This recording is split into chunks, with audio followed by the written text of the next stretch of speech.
Hello and welcome to the Find Focus podcast, a podcast that is all about deep work, productivity, and the impact technology has on our business and daily life. Your host, as always, is me, Martin Bödecker, the creator of the Find Focus website and distraction blocker for Mac and Windows, which you can try for free at findfocus.net. Hello and welcome to the Find Focus podcast. Today I will talk to Mike Partee and we will talk about how to transition your career from being a freelancer into a real business. Hello, Mike, and great to have you on the show. Hey, Martin. Good to hear from you, and thanks for having me on the show, too. Appreciate it. Yeah, can you tell us a little bit about your journey of becoming an entrepreneur? How did you get started? Sure. So I would kind of have to take you way back to about 10 years ago. I'm currently 21. I run this business called Podcast Rocket, where we edit podcasts for people who run podcasts like yourself, right? And really early on, I started getting kind of used. I was just kind of like this nerdy kid who liked writing music on computers, writing like techno music or whatever back then. It's like 08, 09. Did that throughout my childhood. And later on down the road, when I started kind of looking into entrepreneurship, I had a mentor that kind of took me under his wing. And I was always sort of enticed by the freedom of entrepreneurship, which I guess is sort of an oxymoron depending on the stage of the business you're in, right?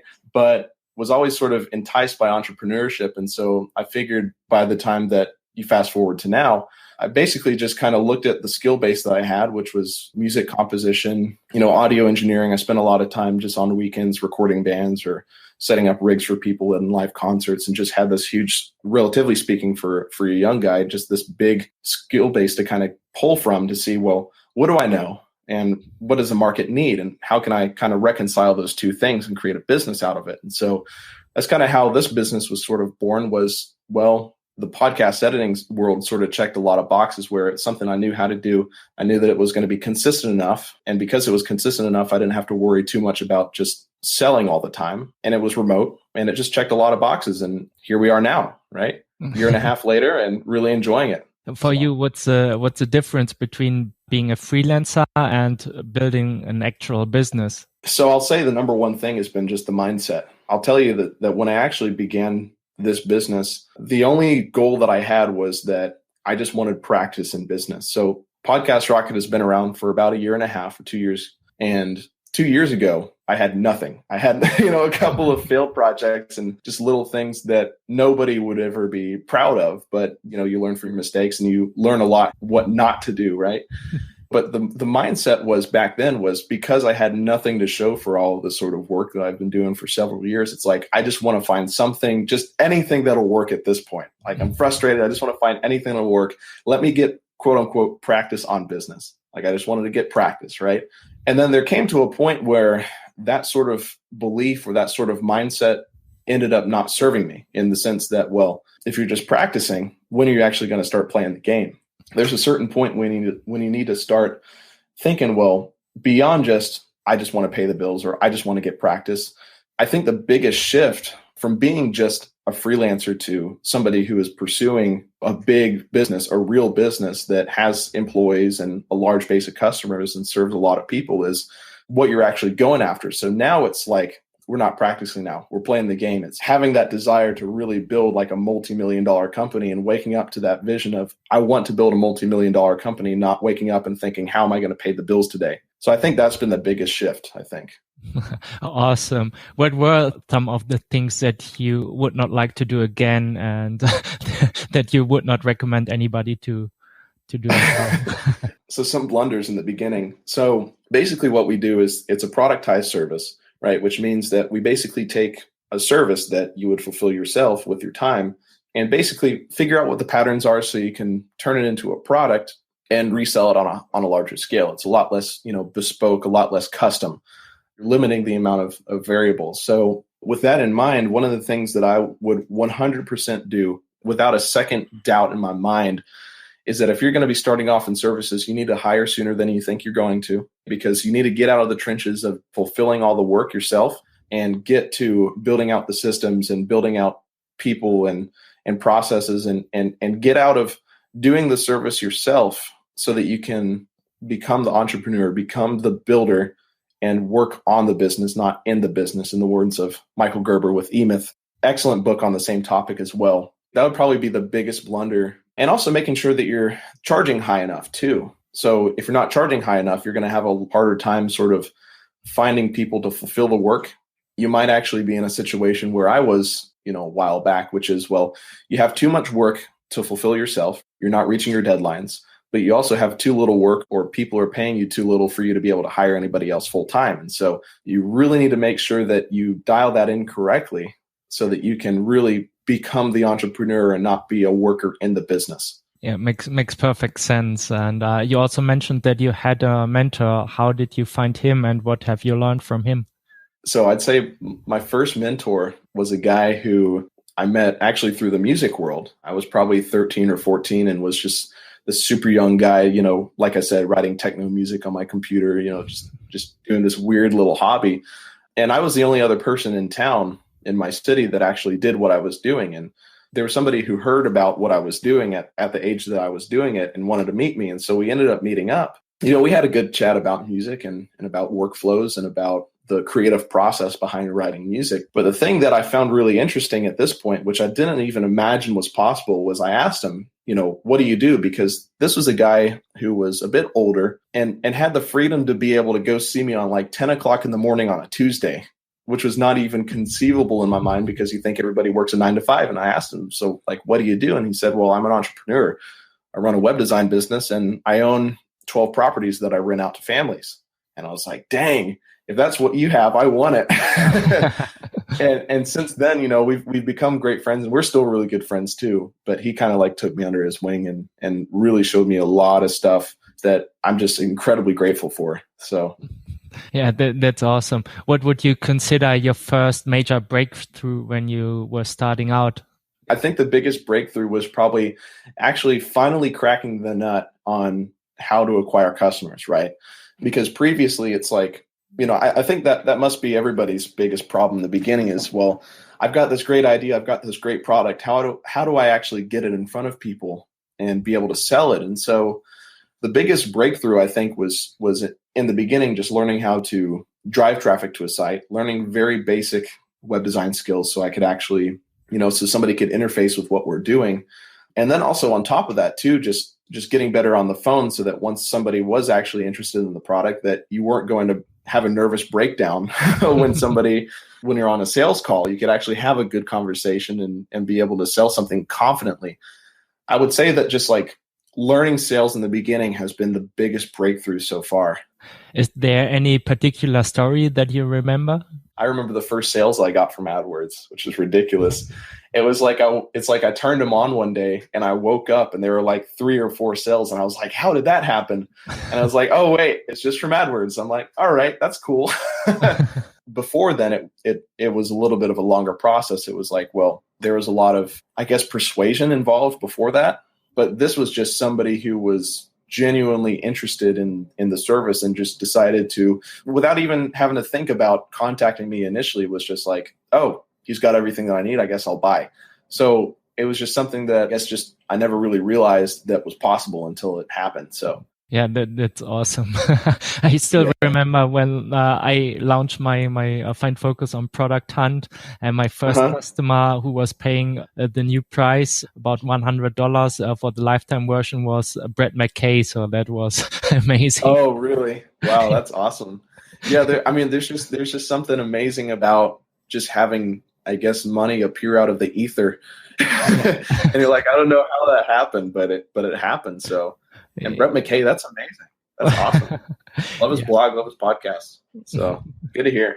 Yeah, for me, it was even like earlier than that. I was a professional poker player and I played for 2 years without cashing out. And then the first time I went to the ATM and cashed out, I think about $600 or euros to save some fees. That was an amazing feeling as well. So yeah. Awesome. If you had to start all over again today, where would you start? Somebody is just in your age going to university or to college or thinking about if they should go to college or not, like what should they do? I would say for somebody who's interested in entrepreneurship that's young enough, I would say get off your butt, don't be lazy, cash is king. Your ideas don't matter unless you could actually take something and make something out of it. It took me almost being evicted before I actually got any traction with this business. And this was This is a long time ago, granted, but it took like going broke to really say, okay, there's something wrong with this picture here. I need to actually make something out of,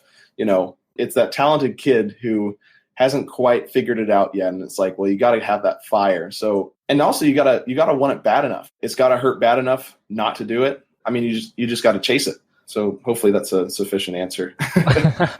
Yeah, for sure. I just remember today browsing the Fastlane forum, and I saw this amazing comic of 3 people going to a motivational seminar. 2 of them were just attending, and the third one was actually thinking, yeah, I could do better than that, and sat down to actually write a script, while the other 2 were just talking. And she put in the hard work. This character at the end, you could see, she's having her screenplay presented at a film, and the other 2 were just watching the film again. So that's the major difference. Yeah. I remember that comic. I'll link to that once I send you everything. And yeah, that's an amazing comic too. And also realize too that it doesn't happen overnight. It takes a long period of time. And if you looked in the comic too, you could see they are both aging. And you could tell that it doesn't take 1 year to change your life. It could take a long time to realize the vision that you're going after. So for sure, put in the work. Yeah. So on the other side, what are the best tools that every entrepreneur needs to use and at least know about? Maybe some tools that you use to get business. Oh, to get business? Okay. Well, I could say just find focus just in general. So some tools that I use to stay productive is I've been using this tool called Favro, which is amazing. If you're familiar with Trello, it's like Trello, but they went off of, it just added a couple functions that Trello wasn't developing on and innovating on, and I'm really loving it a lot. I've actually kind of got this crazy setup that looks like inside the head of a mad scientist to anybody else, but makes a whole lot of sense and works for me. Yeah, mostly Favro has been the biggest thing to kind of keep me on track. Other than that, staying aligned with what you're doing, making sure that everything's in view, making sure that you're kind of focusing on not just success in business, but success in every area of your life. I actually have a big spreadsheet. It's basically a spreadsheet that tracks your level of success on a scale from 1 to 10 in each area of your life. And then on the x-axis represents time. So then you could actually track, like in a graph, how much your life has objectively improved over time.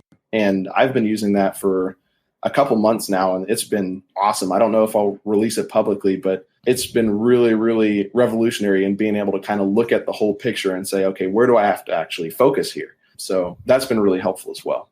Yeah, I saw the tool and it's really awesome. I thought about adapting it to my one-page productivity planner, because I notice sometimes I just fall off track and then I have to start all over again. But I need some really simple tools to get my business going. Even with this podcast I just started, I published the episodes and just have to get it out of my mind, basically. So yeah. How do you stay up to date without getting overloaded? I would probably say be aware of what your issues are. Be aware of the things that you could actually improve on and take action to improve those things. And I know it's easier said than done, but really a big key to making progress anywhere, I think, is awareness. Being aware of where you have holes in your life, I think, and then seeking out those answers. I think it's the best way to kind of stay quote unquote balanced or stay ahead of the curve without being super overloaded with everything that's going on, so that you're actually affecting your life as opposed to your life affecting you. So it's amazing how everything always comes back to awareness and attention. Like this is the theme of the whole podcast and almost everybody mentions it. So it's oh, well, absolutely. Yeah. And better for your customers too, right? So that's the reason why I built Find Focus, actually, because I want to raise awareness when people sitting in front of the computer doing work, creating value for other people, and not waste their time on Facebook or YouTube or Netflix and stuff like that. Where do you see entrepreneurs wasting a lot of time when they just get started? I would say research. Everybody wants to think of every possible contingency, and everybody wants to think of just take action. Just make something happen today. And if you can't make something happen today, then what are you even doing? I know it sounds harsh, but I've been that entrepreneur that thinks he knows what he's doing, and it's like no, nothing matters unless you have action. Yeah, so true. Like I've been guilty of this so badly. Like even now, I'm still looking for new tools to make things easier. But right now, I just try to get into the habit of publishing and getting things out. And I know if I do this long term, I will see results. My articles and the podcast will get picked up by Google and other resources. So I'm just putting content out, and it feels so much more fulfilling to actually create something that you can show to other people instead of saying like, yeah, I read this great article. Exactly. Well, I mean, it's just a matter of you just want to make sure you're moving the needle every single day. And another tool that I've kind of utilized is, if you're familiar with Andy Frisella and the MFCEO project. So he's got this episode called it's about the power list, which is just basically a list that you make at the beginning of your day, which says, here are my top 3 critical tasks that I'm going to do to make progress. And if I do these things, I win the day. If I don't do it, I lose. And so it's a really awesome episode. I'll probably have to send it to you as well, but just making sure that whatever you're doing is important enough. It's got to be like, move those big rocks. You know that analogy as well too. So just making sure you're moving the needle every day. Yeah, for sure. You're in the podcasting business as well. And which people or tools do you see becoming much more important in the near future? At least in the podcast industry, I've noticed an overwhelming trend in startups coming out and allowing people to start podcasts a lot easier than it ever has been before. The reason for that is that the dominant market players for a while now has been some of these media hosts like Libsyn or Blueberry or Podbean, or some of these guys who just host media and then give you like what's called an RSS feed that you send to iTunes or to any of the other syndication platforms. But now there's an overwhelming amount of companies like Anchor.fm. There's a couple other guys as well. I know you're shaking your head because yours is on Anchor too. I'm so glad they're around, actually, because it's probably the easiest way for somebody to start a podcast, because then you don't have to worry about any of the RSS configuration. You just set up an account, you publish your audio, and it's basically done for you. That's been a big tool. Other things has been just access to more analytics for marketers, for instance. So I talked about this on another podcast as well, which is, the only stats that we've typically been able to get, historically have been able to get, is just downloads. Well, wouldn't it be nice if you could actually tell when somebody decides to purchase a product or decides to stop or start listening to your podcast? Like, what time does that actually happen? You have the same stats for YouTube, but you don't really have the stats for podcasts. You don't know if a call to action, for instance, was effective. And so, if you had those statistics to figure out how your users are behaving in the middle of your podcast, then that will allow marketers and people who run podcasts as the marketing arm of their business to really make better decisions about, objectively make better decisions about when and where to place certain content and when to put a call to action, or if I should put the sponsor spot here or in the middle or towards the end.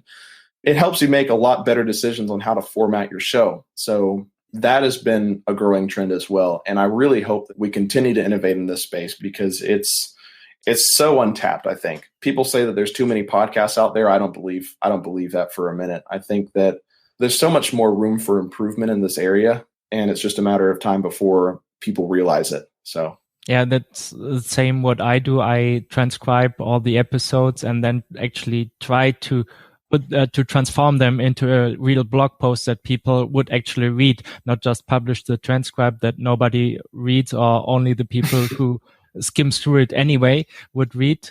So it's also like this trend in content marketing where you publish something and then syndicate it to other places, whether it's YouTube or Facebook or Twitter. And so that's something that I try to do. Yep. Absolutely. And you do a good job at it too. I've seen those posts and it's like, wow, this guy knows what he's doing.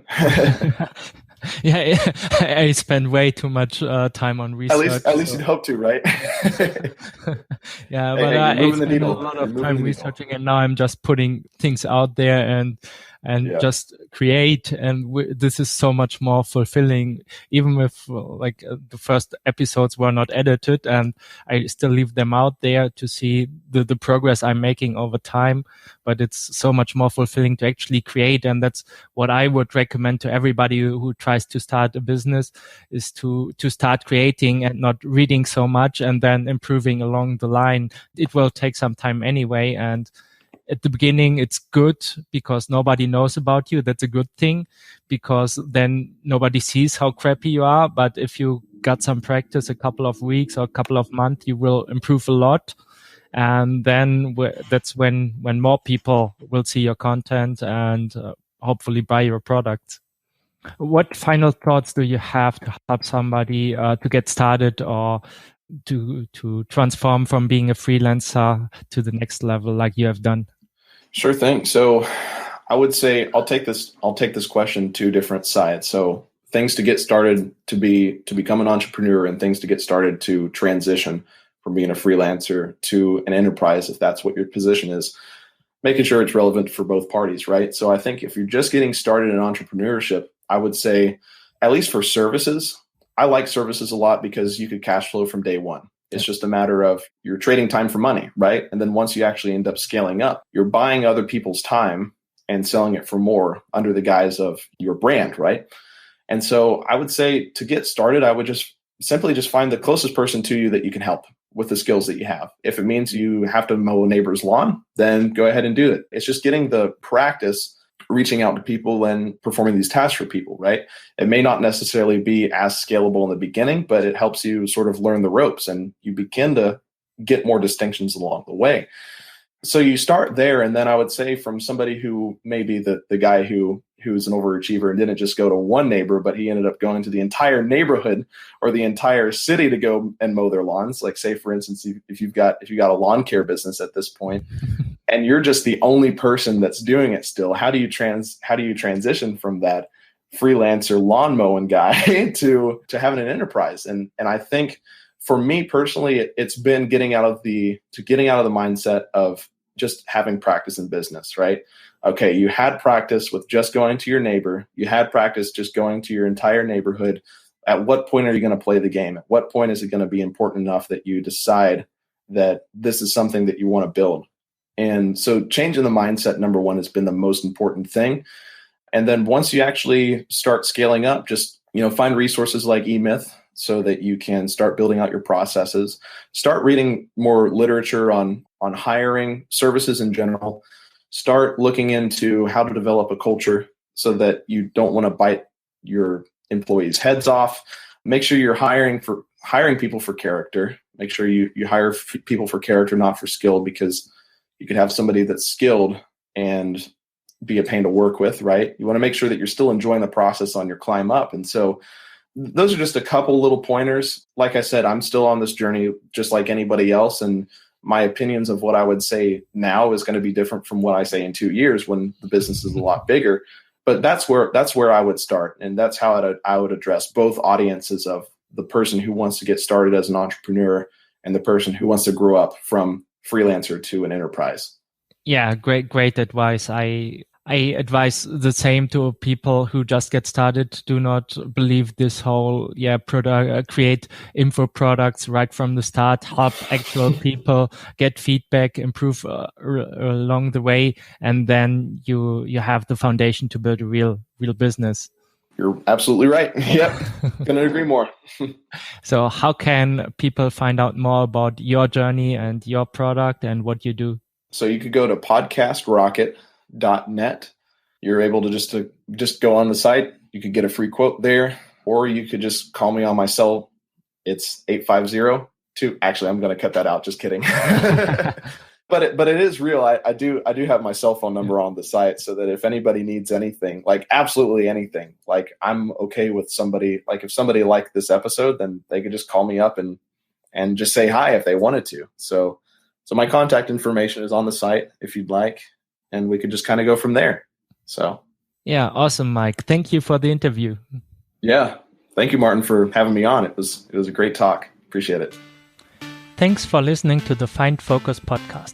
Remember, if you want to eliminate low-value tasks like browsing Facebook or watching YouTube videos and replace them with high-value tasks and create deep work habits, you can try Find Focus for free at findfocus.net.